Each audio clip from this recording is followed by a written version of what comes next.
বিসমিল্লাহির রহমানির রহিম। তো বন্ধুরা কেমন আছেন সবাই? আসসালামু আলাইকুম। আজকে এখানে হাতে মাখিয়ে উত্তরবঙ্গের স্টাইলে পঞ্চমুখী কচুর চচ্চড়ি রান্না করব।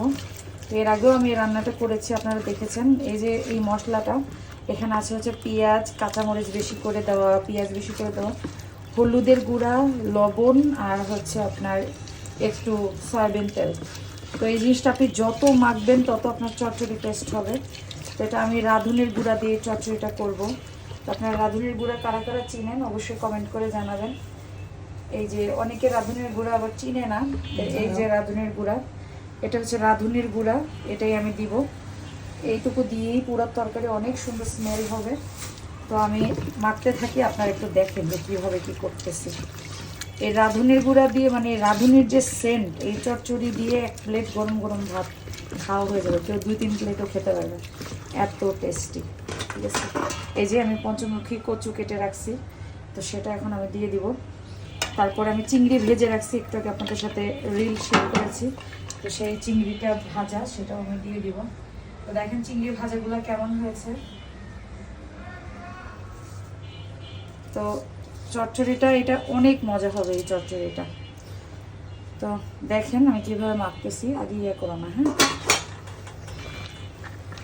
এটা আপনি এই চচ্চড়িটা যত মাখাবেন, আর এই কচুটা ধোয়ার সময় খেয়াল রাখবেন যাতে করে এই কচুটা লবণ দিয়ে যেন ধুয়ে নেওয়া হয়, কারণ লবণ দিয়ে না ধুলে কিন্তু এই কচু হচ্ছে গলা কুটকুট করবে, তখন কিন্তু খেতে পারবেন না।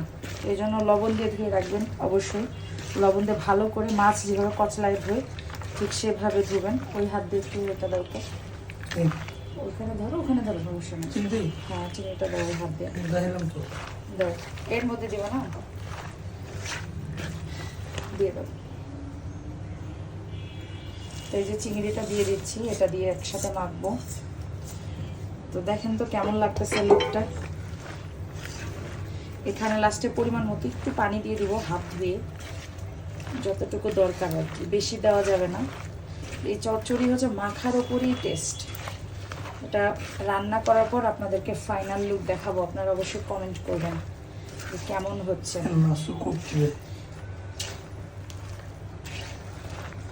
ঠিক আছে, যাই হোক কমেন্ট করেন সবাই যে কেমন হলো।